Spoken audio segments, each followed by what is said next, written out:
Hey everybody, Edo here, and I am excited today because I have Théo Rivière, or if you could please pronounce your last name correctly. Yeah, I was perfect. It's Théo Rivière. Awesome.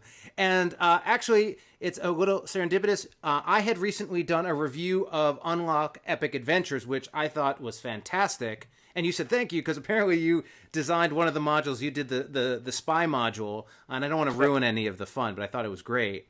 And we were chatting again. And actually, you and I had met originally, I think, when you were reviewing prototypes for Yellow, when I had been shopping around Skull Hollow before I had fully decided to publish it from Pencil First Games. And then we got into talking, and you're doing some really interesting stuff with another Kaedama. How do you pronounce it?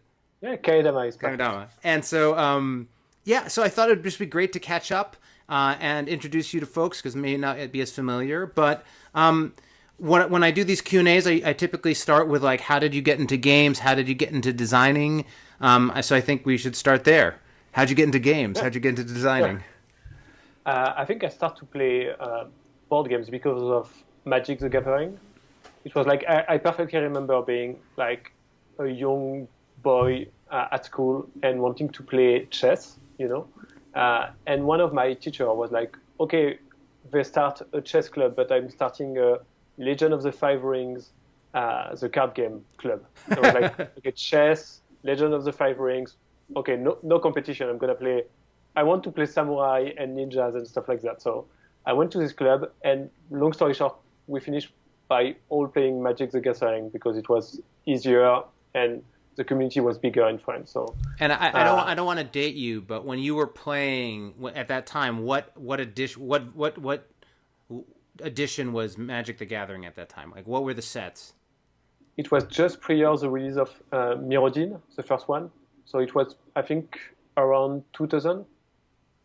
Cool. It was just the end of the block with Onslaught, Legion, and what's the name of the last one? Scourge. Yeah, yeah. I mean, even in a sense, even when you're talking about block, you're somewhat modern Magic. Um, Yeah. I'm more down in the time of Arabian Nights, third edition, fourth edition, that kind of period, leading into my departure from Magic was Ice Age. I was like, oh, but okay. So you're in school, you're playing, and then what happened? So you're playing Magic a lot. You're loving Yeah, Magic. yeah, I was playing like crazy, but I was very young at this time. It was like my mom used to drive all of us kids to small tournament playing and getting back at the end of the tournament. So it was like, yeah, truly the main thing for like between my 12 and 16 years, I think. I was all about Magic. Then I grew up, and I went to high school. Uh, and after that, when I went to college, I started to play like on a like not daily but week basic. It was like going to the shop every Friday for Friday Night Magic, meet a lot of people, and Sure. because it was all the tournaments were on a very nice hobby shop, I was like, okay, it's cool to play Magic, but what about all these other board games? They seem Yeah. very What's all nice. this other stuff? And so the shop owner, Benjamin, introduced me to a lot of games, and we start to play together. I start to play a lot of different things. And back at the time, I was living in Poitiers in France, which is near Bordeaux. And that's also the main town, not the main, that's the only town where Libellude, the publisher of Dixit, Okay. stays. At the time, it was a very, very small company because it was something like 3 or 4 persons working at Libellude. Now there are something like 20 or 25, so they grow a lot. And Benjamin, so the shop owner, told me, hey, they are looking for people to playtest the new expansion for Seasons. And because it's a card game with a lot of combos, I think you can do a good job because you play Magic that much. I was like, yeah, sure. Let's try and meet these new So people. this is interesting. I mean, like, so since I've done a lot of these interviews, everyone's sort of got their first job in the industry in a different route, and so basically, you were such a diehard player at the game store that the game store owner was like, "Hey, I got this kid. He's really good at Magic. He might be good for that playtest you're asking me about." Basically. Yeah, basically it was something like that. And it was amazing because it was like, okay, you're opening me a door like that easy. And And it was amazing to meet all these nice people, very talented people, and to discover truly the scene behind board games that you play at an hobby shop. Yeah, I think it was the first time I played something like a prototype. It was like, oh, there is designers beside this game. Of course there are.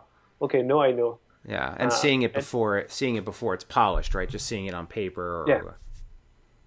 And it was one time that made me think and want to design my own board games, because I was like, okay, if people are doing it, maybe I can try to do it myself. And it seems to be a lot of fun. So let's try to design my own board games.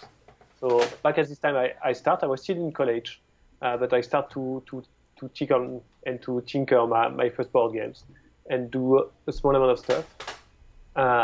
And again, long story short, my studies were great, but it wasn't a very job perspective studies. I was like, okay, what I want to do with my life when I stopped my master degree.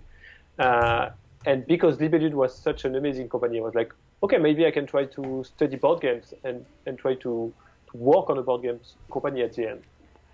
Then I figured out that there are no studies about board games. Yeah, no one does this, right? I mean, it was interesting. I just had a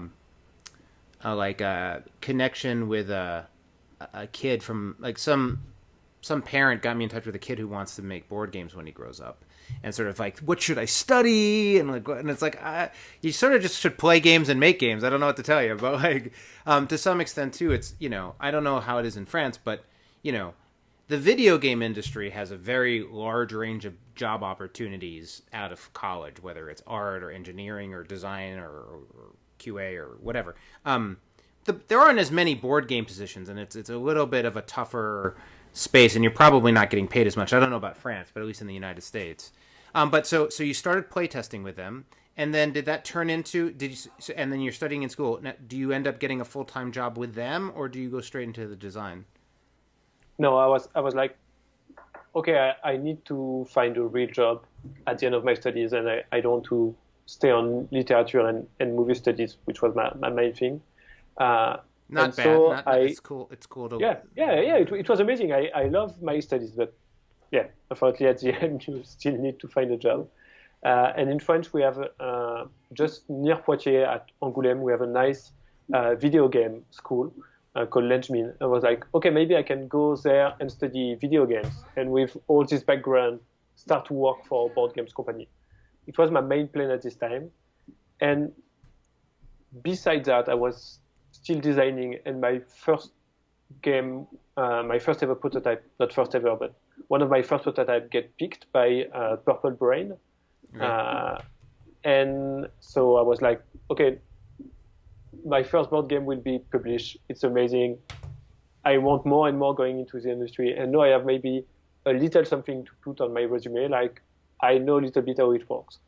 And at the same time, like planets were collapsing in a very right way, like, okay, that's the perfect timing.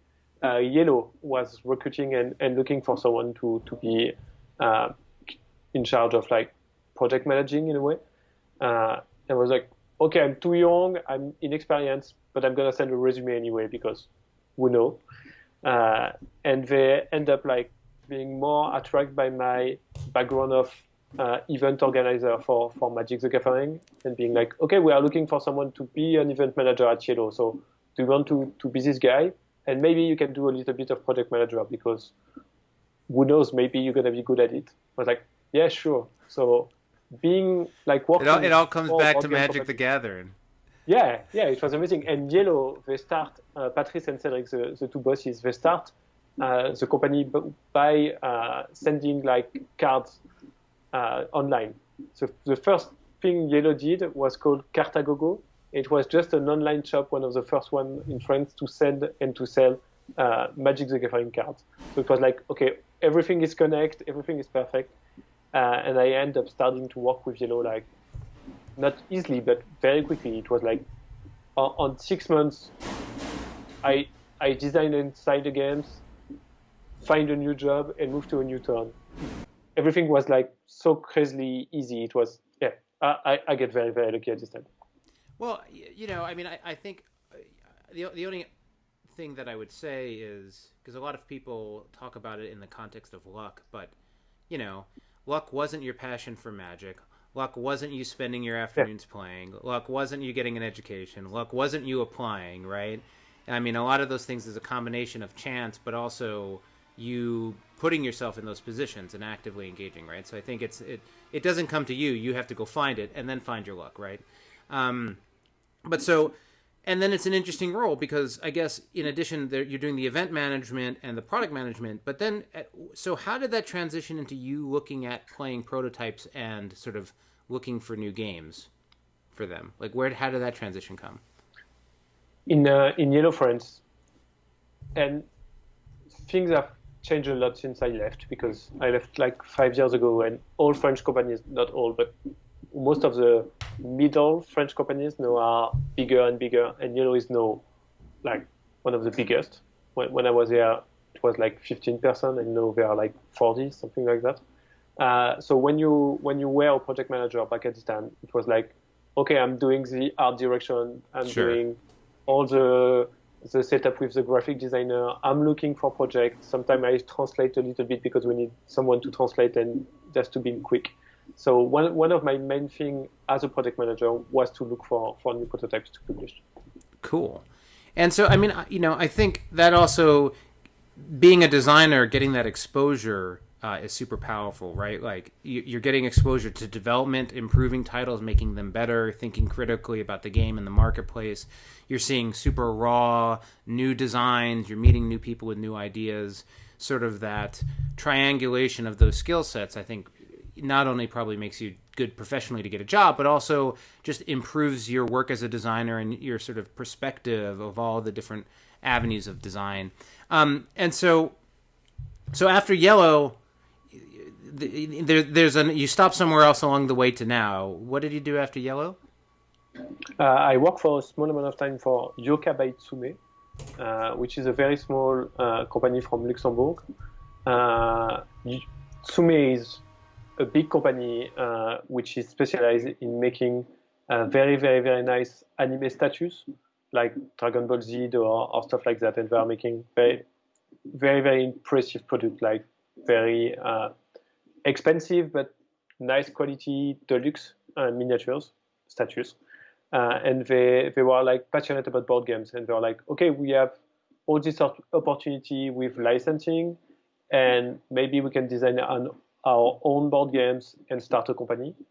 So they hired me to help them, like knowing how the industry is working, making them in contact with like shop owners or things like that, and a little bit of game design, like in-house. Sure. So I was like, oh, maybe we can acquire this license. Do you want to try to work on a game on it? I was like, yeah, sure. So I did that for like, I think something between 4 or 5 months. And then Repos just asked me if I want to work with them. And in my mind, it was like, okay, working with Repos. I loved Tsume, and it was a great job, but working with Repos seems to be like one of the highlights of my career, something like, okay, Repos is the final boss. I am ready to fight it yet. And so I said yes and moved to Brussels to work with Repos. And then what were your roles there? What did you work on there? I don't remember what was my title. I think it was like publishing assistant or something like that. But at the end, it was basically the same thing that I did with Yellow. It was looking for new prototypes, keep good relationship with all the designers we are working with, helping the graphic designer and the art director. We had an art director to make everything in shape, conduct playtesting, every small thing like that, and a little bit more on the development side, because Yellow is not developing a lot their board games. They are more into okay, let's talk with the designer about what is wrong, and let's make the designer doing their job.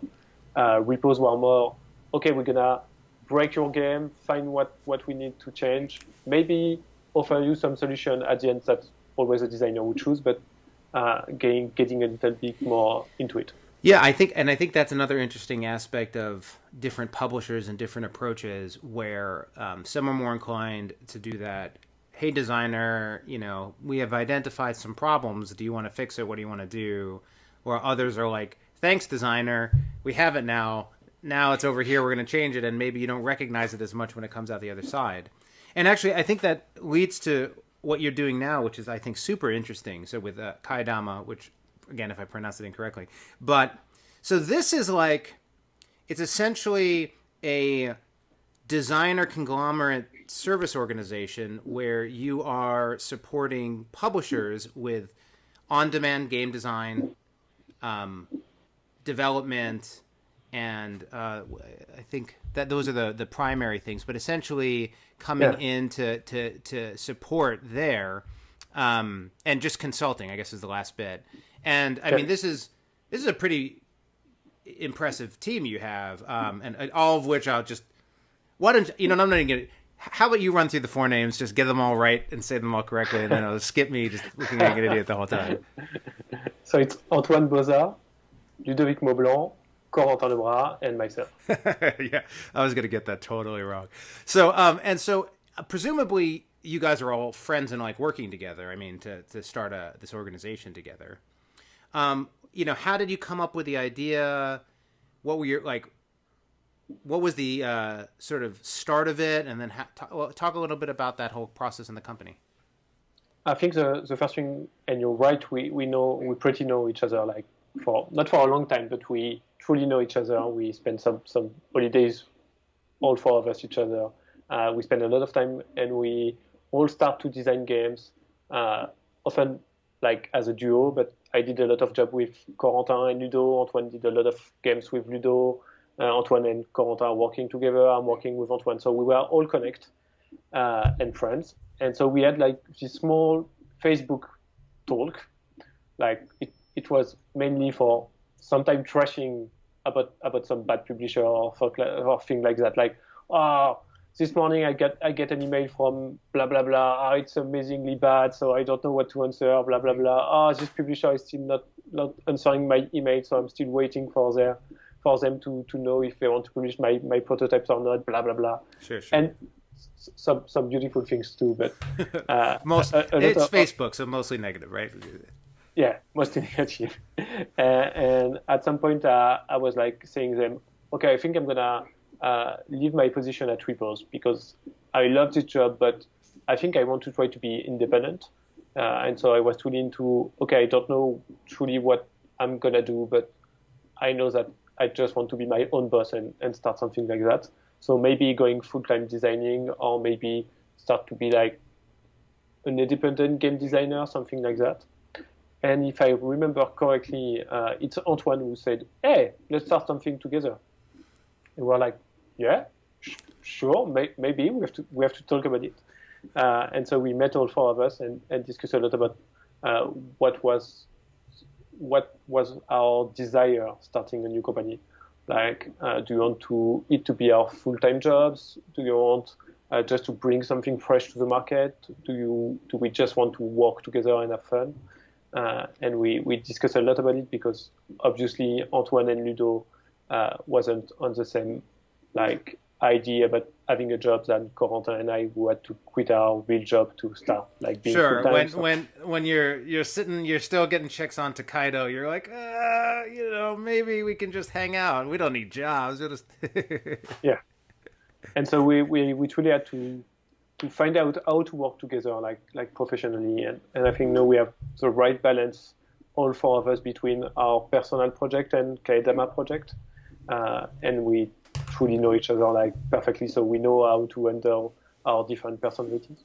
Yeah, I mean, it's super interesting. I mean, there are a number of designers who end up working together a bunch and teaming up on projects, some of which end up having sort of I don't want to say pseudonym, but like a duo name and things like that.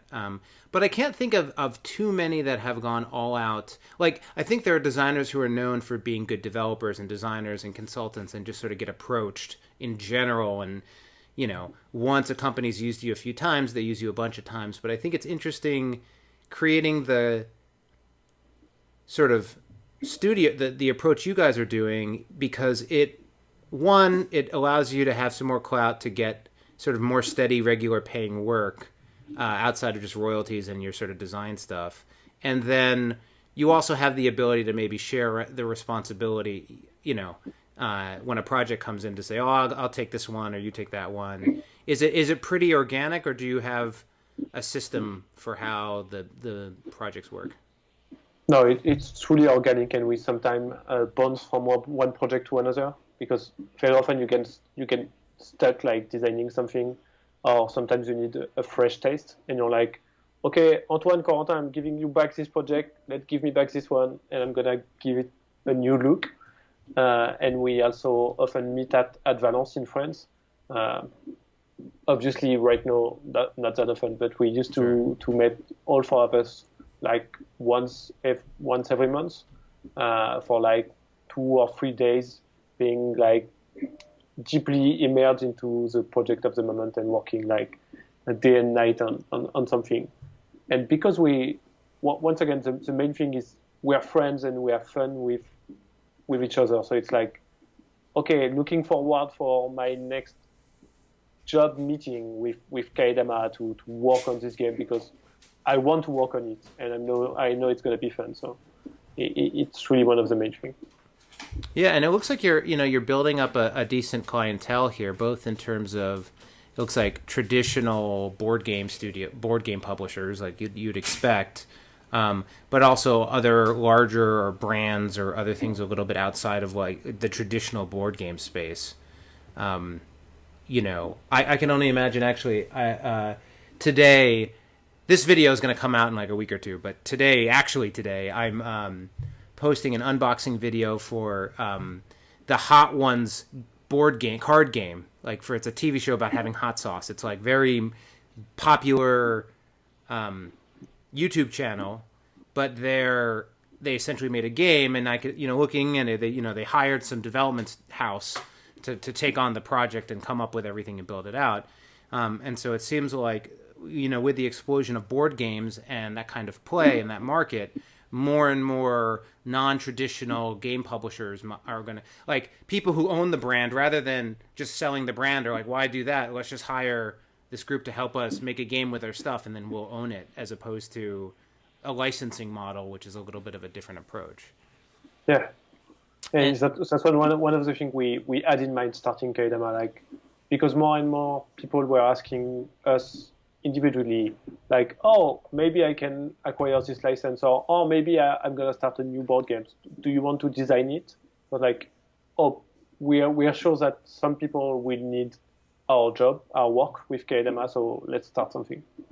Awesome. And so at this point, how long has it been together? How long has the group been together? A little bit more than 2 years. And during this, like early 2018, something like that. Sure. Yeah, I mean, COVID makes the year feel very long. Yeah. So during this period, you guys are doing this work together, and then you're still doing projects like the Unlock, the things that have come up that you guys want to do individually as well. Yeah. And do you have like a office, or it's all virtual? You take care, you meet up for coffee, or? Antoine and not Antoine, Ludo and I are working mostly from home, because I'm in Brussels and Ludo is in Dijon in France. Huh. But Antoine and Corentin are in Valence, both of them. And Antoine start a small atelier called La Cafetière, which is like a place where we meet. There are computers and table and board games and coffee, which is like the main things that we need. And so when we meet all together, that's always at La Cafetière, because it's very, very convenient. And Antoine, Corentin, and often Ludo are working like daily at l'atelier, like going to work. It's going there. And so as you've progressed over these 2 years, do you see, are you considering expanding the team, or are you very comfortable with the four of you? Like, is there like a more type of mentality, or just sort of like keep it the same mentality? I think it's going to be just four of us, like forever.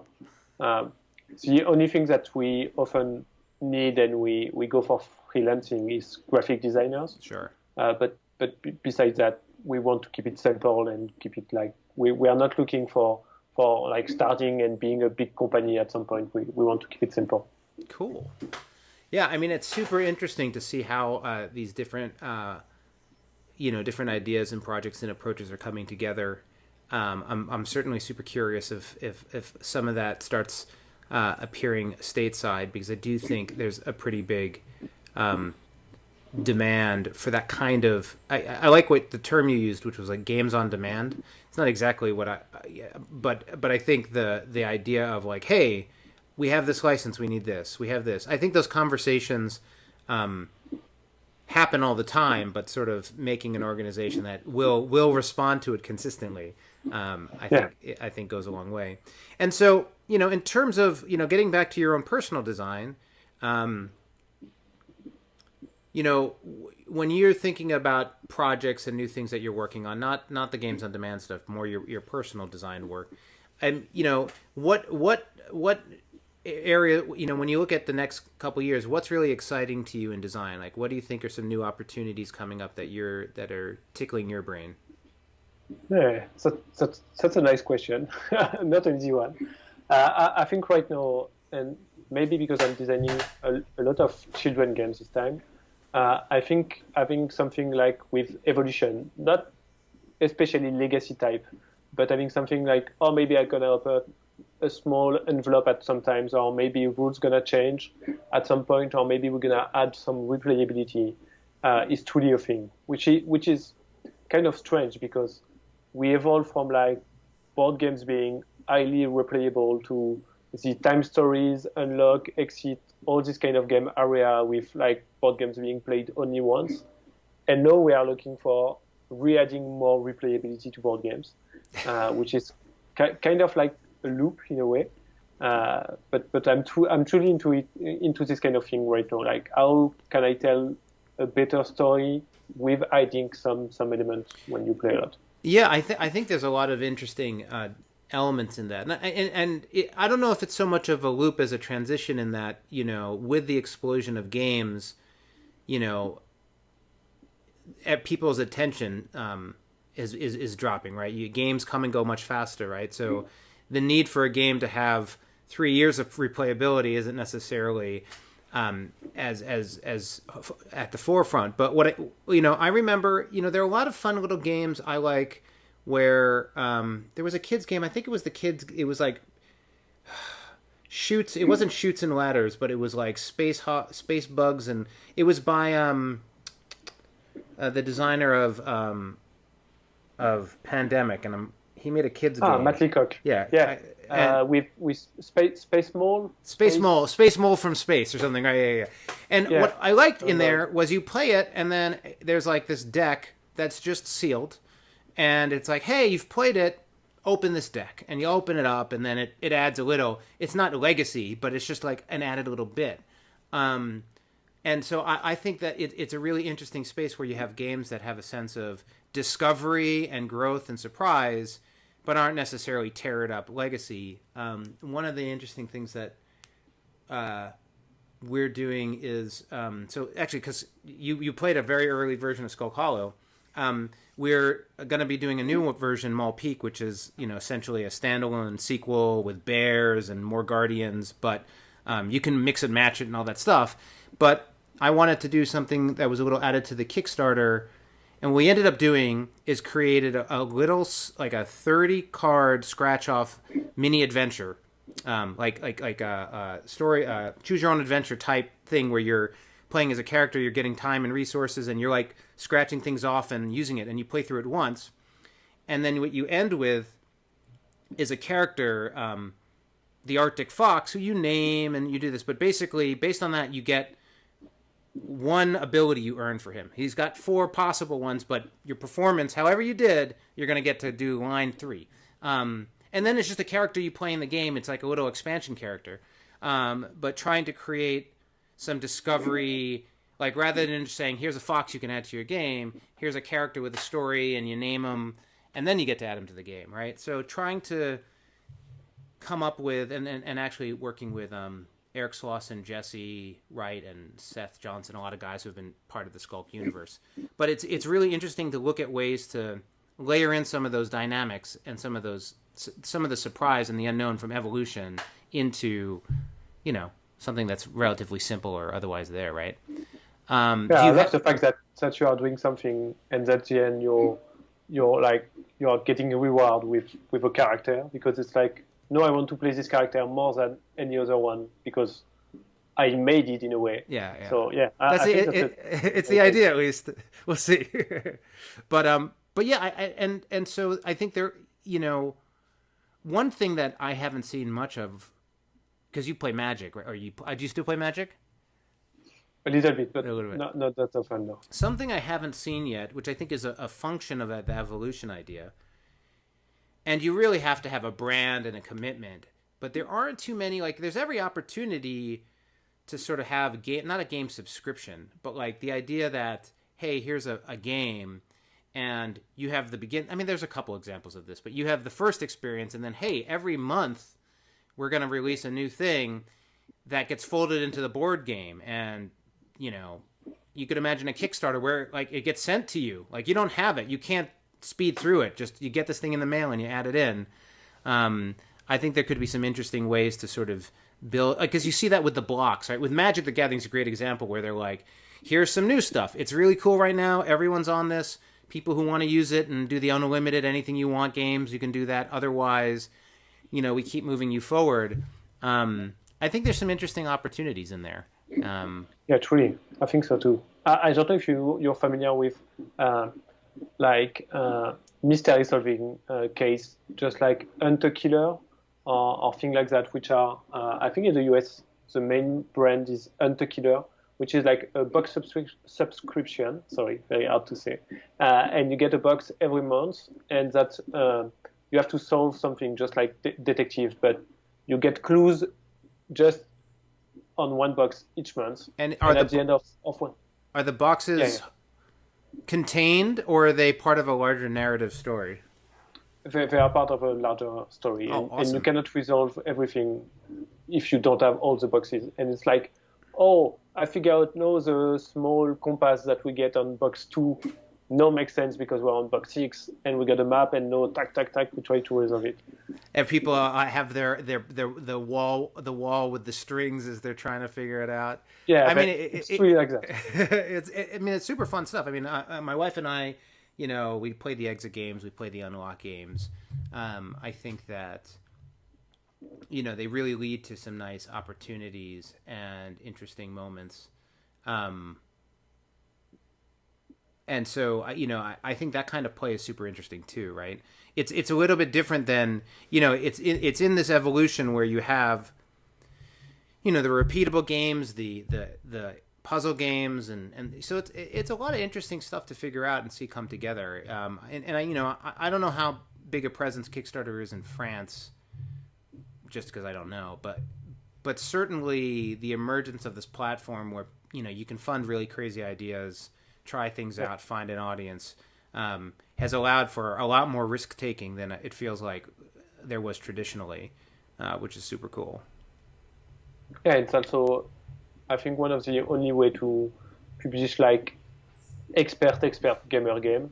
I was talking with Matthew Dunstan early this day because we're working together on a new project, and they were like, oh, maybe someday I would love to design something like, 3 hours long with a lot of game mechanism, a lot of things to think about when you are playing like Marco Polo or Lisboa style. And we're like, yeah, I love this kind of game. I would love to design one, but it's so hard to design and so hard to find a publisher to release it. Yeah. That I don't know if it's worth it right now.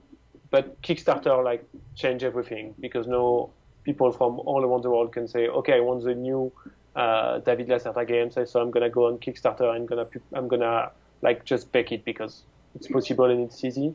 So yeah, I think Kickstarter is truly still changing a lot of things. Yeah, and you see games. Some recent examples. You have Gloomhaven, which is or Seventh Continent, or these impossibly big things. Or I think Gloomhaven is just there's no one ever gonna sell a 22-pound game.